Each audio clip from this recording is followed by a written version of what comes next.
Hi class, today we're going over chapter 15, which is titled Putting It All Together.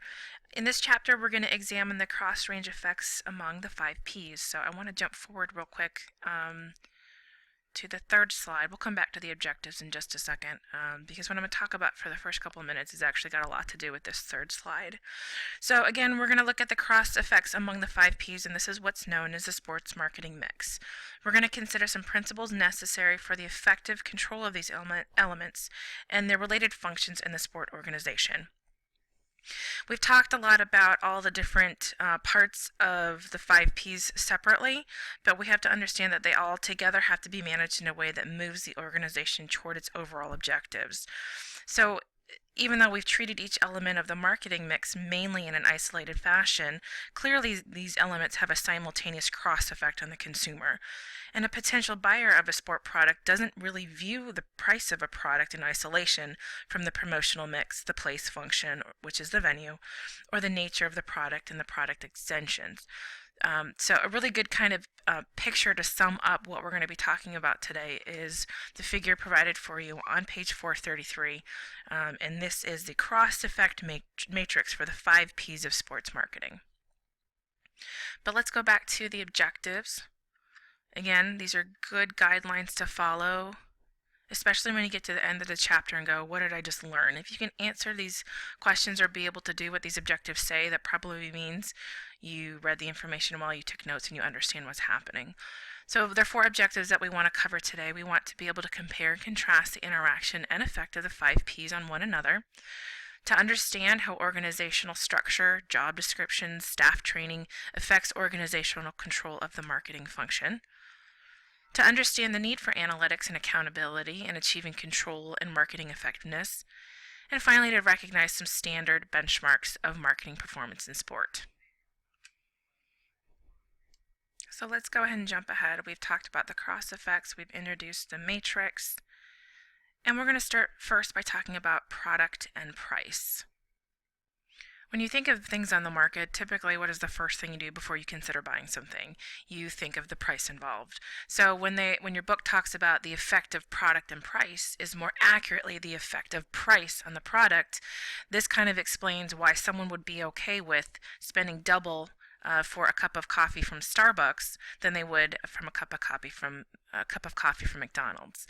So when we're talking about price, it's the most visible, the most readily communicated variable of the marketing mix.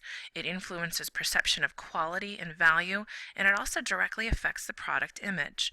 Think about someone that's willing to buy a car, let's say a Porsche or a Maserati versus, let's say, a Honda or even, maybe even a Ford. People automatically are okay, well, if they're not buying something, they're automatically okay with thinking, well, of course a Porsche costs more. It's because of the brand. But why? They still use the same parts to build the motor. So I thought some really interesting graphics for you were presented. You've got tables 15.2 in your book and tables 15.1. And by the way, more often than not, consumers are really balancing product and price in their minds as they're considering a sport product, as they do many other products. So here are the 2 interesting graphics for you out of your book. The first question polled individuals from ages range 12 to 44, and they broke them up into age segments, so 12 to 17, 18 to 24, 25 to 34, and then 35 to 44. So it's a very wide, broad-based population that they surveyed, and they wanted to know how important is brand name on the item when purchasing sports logo clothing. If you look generally across the results, it was pretty darn important. If you look at the bottom, it says somewhat or very important. Most of the individuals that thought it was very important belong in the very young category, the ages 12 to 17. So that was interesting. But overall, generally speaking, people thought it was pretty important that the brand name is important when purchasing sports logo. The next graphic is 15.2. They surveyed the same population. Again, it was probably the same survey. They just pulled out a separate question. The ESPN Chilton poll asked, how important is the price of the item when purchasing sports logo clothing? And again, if you look mostly across the board, an overwhelmingly amount of the results said it's very important, ranging from 75% to about 88% very important. So that kind of highlights the fact that it's not just about the effect of product and price, it's more accurately the effect of price on the product. Pricing, how is that going to affect if someone actually decides to purchase that product? So it's a big deal.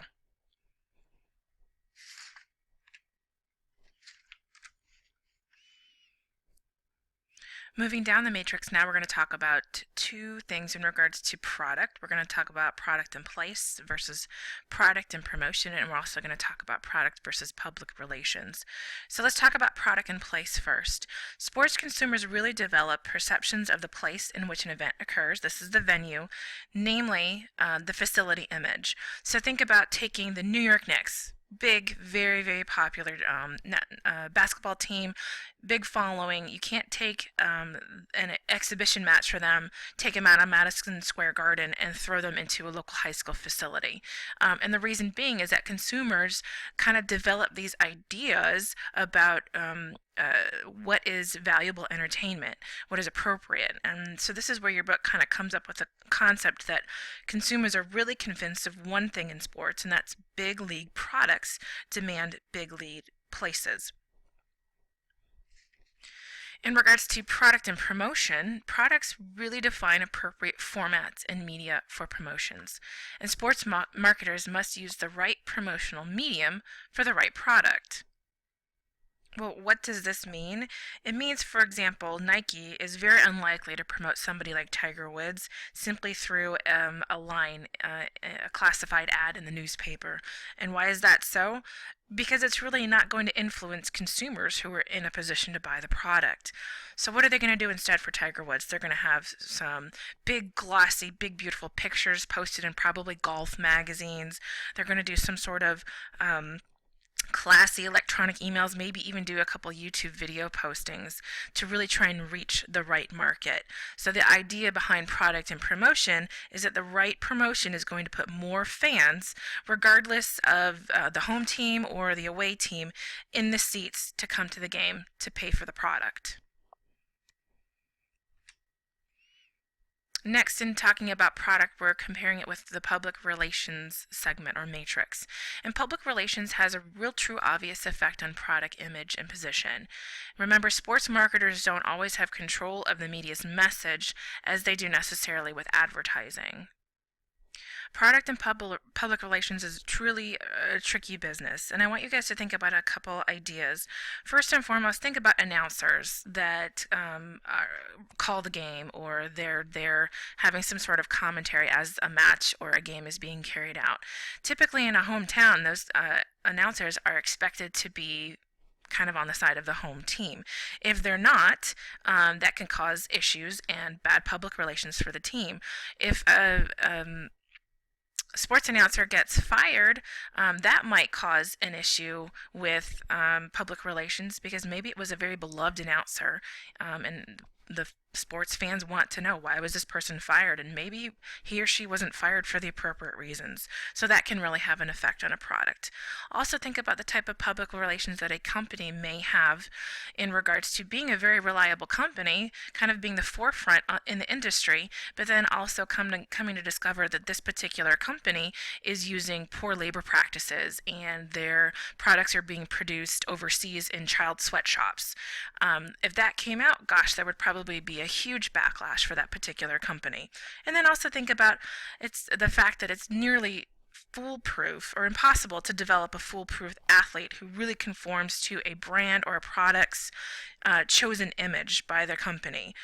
So it can be a very, very tricky business combining public relations with a certain product.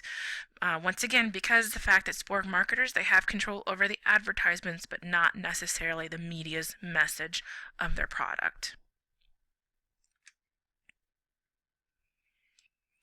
It might even be more difficult once perceptions are out there, because perceptions are very difficult to change, even with certain proactive public relations strategies. The damage is done, and it can take a very long time for companies or products to recover if, let's say, that they've had an athlete that has been their sole endorser, and then all of a sudden they have discovered to be in involved in maybe some sort of animal abuse scandal, dog fighting rings or things of that nature. So a product's image is significantly affected by the endorsers, who need to understand that their behavior is perceived by the public and can have a poor relations on the product. All right, moving on down the matrix. Now we're going to talk about price, and we're going to talk about different components of the matrix that affect price. So the first one is talking about price and place. And price and place have two major effects. Sport consumers expect to pay higher prices for better facilities, and consumers tend to pay more for convenience, which is a benefit. So let's discuss that. A lot of times we are the consumers when we are considering purchasing the products or going to an event or seeing a sports team play.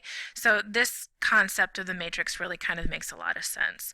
We really do expect to pay higher prices for better facilities. It's kind of a concept that a sophisticated market consumers will pay a higher price for a more prestigious facility. It's something that we've kind of all agreed on as well. It's nicer, it's cleaner, it's got more bathrooms, it's got nicer food or better food or more high quality food. So to someone that wants to experience those types of things, they're okay with paying a little bit of extra dollars to be able to enjoy an experience like that. Also, convenience is a big deal to the consumer. Most people still expect to pay a surcharge for tickets that they purchase over the phone or online, for a couple different reasons. Number one, it saves time, right? We are busy people. Our society is probably a very toxic society. We don't have a lot of time. We go through the drive-thrus. We eat in our cars. And so one of the last things that we want to do is have to go out of our way to actually get tickets, or to be inconvenienced. So we are okay with paying a little bit more for not having to go somewhere to have a pick up tickets. So sports consumers will pay more to view a sport in a more attractive or convenient location, and to play a sport at a more attractive facility, or to purchase sports goods at a local store or something that provides them the convenience. And all of these things influence the consumer's perception of fair price. Price and promotion. And I really like the way that this slide is lined up because basically it's kind of a waterfall effect. So the concept of the price of a product dictates the media for advertising the product basically means you have to start somewhere. Once you settle on a price, that determines the profit margin that will be made in that sort of project or product. And then that determines the promotional budget. And that, in turn, affects the media choice. So once a price is set, they are able to understand and calculate this is how much we're going to make. That in turn helps them set a budget, and that budget helps them decide how are we going to advertise this product too. Is it going to be on television? Is it going to be on newspaper? Is it going to be in magazine? So the price not only reflects its nature and cost, but then finally, after you understand what media choice you'll be using to advertise this product, that in turn affects who is being targeted for that product, or in other words, the market. So in both cost plus and market-based pricing, the price is going to ultimately reflect the target market's demographics and its media choices.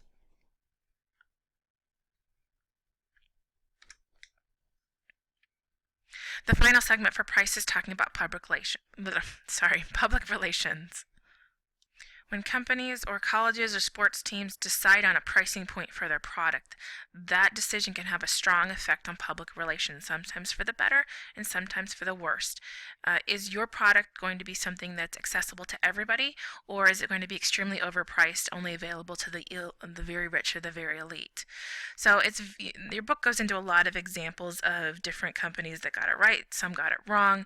The bottom line is that any public relations strategy that you choose for your pricing point should be incorporated into the pricing strategies to help consumers understand sports marketing decision. Remember, a key component in sports marketing is allowing individuals to learn and understand before they can really buy into what they're participating in or the product that they're buying. So that's very important when discussing pricing points for ticket items or products, because if a public doesn't understand why, let's say, a parking fee or a surcharge is being included in their ticket price, it could have a very negative consequence and it could turn a lot of people off. And then what's happening? That company is losing a lot of money because maybe they've set their ticket sales too high, or they didn't explain why a $25 parking fee was included in their tickets. Okay, moving on down the matrix, we're talking about place. A couple different segments we're going to talk about for place. Place and promotion. We're going to also talk about place and public relations. And then we've got a couple slides left to finish up the lecture. We're about halfway through after we finish with the matrix. But let's jump right back into place and promotion. In regards to this component, it's really not rocket science, guys. If you're sitting in an old facility that's maybe in a bad part of town, the facility is crumbling, it's ancient, people really don't want to go there. It's difficult to get someone to be excited to go to a facility like that. So sports facility image is a very strong one, and it directly influences product image as well. So we have to be careful to promote a stadium as the place to be. And so once again, new facilities often have very high attendance, at least initially. And it makes sense because people want to go check it out. They want to see what it's all about. They want to see the new. They want to see the clean. They want to see the technology associated with it. It's a whole event. It's not just a sporting event. It's kind of, I think your book calls it techutainment. Where it's a whole total experience involving technology, cleanliness, new things, better food, things of that nature. So the concept that promoting some sort of old facility is really going to be difficult, but a sports marketer can promote special aspects of the venue with the right sort of tactics. So your book talks a couple examples that you guys can read on your own. In regards to place and public relations, a new facility has implications for all of the other P's. A new seat configuration will require rescaling of ticket prices, and this must be done with care for the overall franchise image, for something that we talked about a little bit ago in regards to setting the right price point. And proactive public relations leading up to an opening is a very effective strategy to keep the public informed and also to keep them positive. So go back again to thinking about the Orlando City Soccer Club and their recent opening of their brand new stadium. There was just endless supply of information that the company was sending out. Emails, text messages, Facebook posts, Instagram posts. They were doing basically just kind of a blast of information in even the 6 months leading up to the new opening of the stadium. And that was an effective public relations marketing tool to get the public educated and informed and to be upbeat and positive and excited about spending their money, not just on opening day, but for the entire season. And as we continue on talking about place and public relations, the effect of a favorable or unfavorable public relations image can't be underestimated. If you get people excited and there's a positive image and people are excited about things, I think I said excited twice, they're going to be more likely to be involved, more likely to spend their money. Likewise, on the opposite side of it, if they have unfavorable public relations, there's a long time that you could possibly have to take before you could recover from something like that. And what does that mean? Ticket sales, revenue sales go down. So the public relations image can really negate immense promotional efforts. So that means a lot of time, energy, and personnel efforts have been wasted. So ultimately, the bottom line is exercise good judgment, exercise good taste in promotion, in order to make sure that we're avoiding any negative public relations because of the implications and of what that can mean for your product or your company. Okay, so we've completed the matrix. We're going to move on now to talking about the market function. We've seen that each element of the marketing mix is very interdependent, and because of that, each has its ability to influence the others. And the only way really to ensure marketing effectiveness is to control all of those parts of the marketing effort. So what we're doing right now in the next couple slides is talking about marketing function, effective marketing control systems, and basically how to set some performance measures, and then how to analyze if you're meeting your objectives and standards set that you set at the very beginning. So the plan to control really should ensure that the sports marketer is appropriately measuring a couple different things: the ROIs, or the return on investment, the return on objectives, which is the ROO, and then also the cost of sale. So controlling the market mix really means setting a clear direction for all units and personnel, ensuring that all functions work from the same playbook. This is when you need to back up and kind of plan with the end in mind. What are your company's goals, objectives? What is your core and what is your vision for this company? And once you kind of have those established, then you can begin to segment off of those concepts, even with determining whose job is what and who's going to be responsible for making sure that each one of these standards or objectives are met. So when we talk about effective control systems, the first thing, again, in addition to having some sort of core or some vision, you need to also have mission statements and objectives, so that you have something to compare with. It's kind of your baseline. This is where we want to go. This is where we want to be. And then in a couple months, you can be able to analyze, did we meet those goals? You also need to look at the organizational structure and make sure that you're able to marshal resources to meet those objectives. You have a really good picture on page 443 that gives you kind of a layout of the different individuals that are responsible for helping the company or helping the product reach its mission statement, reach its objectives. So this kind of breaks it down into who's going to be doing what and what they're responsible for. Very important. And that kind of leads us to the next bullet point. Employee performance and standards and criteria should logically link to performance and objectives. So once you've identified certain jobs that are required of that product, of that team, and you understand what needs to be done, then you need to make sure that what those employees are doing is connected and is a function of the mission statement and objectives. Otherwise, you're not really working towards what you say that you want to work on. And again, methods should be in place to adjust any sort of strategy or structure or even personnel.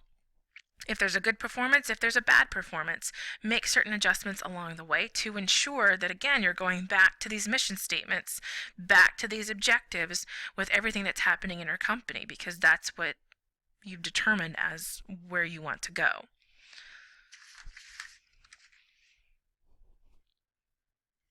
This is very difficult. It's not easy to set up and do. But once you kind of have a vision, you're able to move forward with some concepts. So this slide kind of gives you an idea of all the different functional areas within a sport organization that have to work together in order to market the product effectively. So you've got people that are in charge of marketing, you've got another department that's responsible for public relations and communications, sales, development and fundraising, and also market research. This can be difficult to work with, especially if you have heads of those divisions that may not want to work with each other or may have conflicting views about where their department is headed. So that's when you would, again, if you go back to this slide right here, you would want to look at, again, the very bottom one, look at personnel, look at any strategies or structures that might be hindering the cooperation between these different groups that are very important in regards to promoting product. And then within these functional areas within the sport organization, sometimes they're performed with too few employees. And what happens then is you have some very counterproductive results. There's a lack of functional specialization, which then results in a lack of expertise. There's an emphasis that turns to the actual operations itself, rather than the planning, rather than the control, rather than the goals or the objectives that you set. And that makes sense, because if there's not enough people to get a job done, what do? You're just just trying to survive. You're just trying to get the job done. And when you're just trying to get the job done, you're probably not putting in the best effort, your most creative thinking into your job. Why? Because it's survival mode. So the bottom line for effective marketing control systems is that generating revenue, which is probably the goal of a company, right? A product, a personal business, it really does require investment in the right resources and the right personnel. So having a product, having a company is about setting up some initial goals, initial objectives, initial vision, and then constantly reworking to try and improve to have your best resources and you have your best personnel working on the job, because you don't want your employees just simply surviving and getting jobs done. You want them thriving, you want them succeeding, you want them happy, because ultimately those are things that lead to a successful product. So let's talk about now performance measures for marketing units. Once you have your organizational goals, they really should establish specific objectives. For example, the number of favorable stories that the public relations staff will nurture in print or electronic media, or improved results on customer satisfaction surveys. So these are goals that well, basically, you want to be able to set the goal, and then you want to be able to measure how you reach that. Or you also want to be able to measure if you didn't reach it and maybe revisit and understand why. Other goals, these are more examples: the amount of revenue generated through various ticketing packages, licensing agreements, or another goal could be relative increases in ratings, whether it's TV, radio, online viewings, things of that nature. And just like exercise science, if you're doing research, what do you need to do? You need to understand if your research worked. You need to understand if you met your goals. And so this is called measuring market effectiveness. And this is when marketers need to recognize, but also employ units of measurement to determine if they are or aren't reaching their goals. And there's lots of different ways that marketers can use the resources out there to help them analyze or benchmark their effectiveness. There's companies, there's businesses that can help them do data, collect the data, and then analyze the data as well. So a couple of those resources are listed for you guys here. There's a fan cost index, there's a web visitor statistics, there's also annual survey results reported by industry publications. Again, those are typically resources that companies will buy to kind of outsource that particular part of their marketing strategies. And again, this is more cost effective for the company. It gives them the information that they need. And if it doesn't, then they can discontinue it and maybe seek out another source. So this particular slide looks at all the different areas where organizations may want to incorporate analytics into looking at their marketing effectiveness. So of course you'd want to look at your effectiveness in sales. Why? Because that's a lot of time your ticket prices. Are my tickets priced too high? Are they priced too low? Or are they priced just right? Same thing with public relations, services and operations for tickets, promotions and advertising, sponsorship, merchandise, sales, and operations. So analytics really, guys, can be run through any division in a marketing corporation, and it's important to do that again to measure if they're revisiting their goals and actually meeting their goals as well. The final slide for today's PowerPoint and the last section in your chapter talks about ways to enhance staff performance. So I'm not going to read all these to you. Your book does a really good job of laying it out for you. It's on page 449. Read through the 4 steps, and that's the completion of chapter 15. So once again, as always, at the end of every presentation, I encourage you, make sure you've read the chapter, outlined it, taken notes, and make sure you come to class with any questions.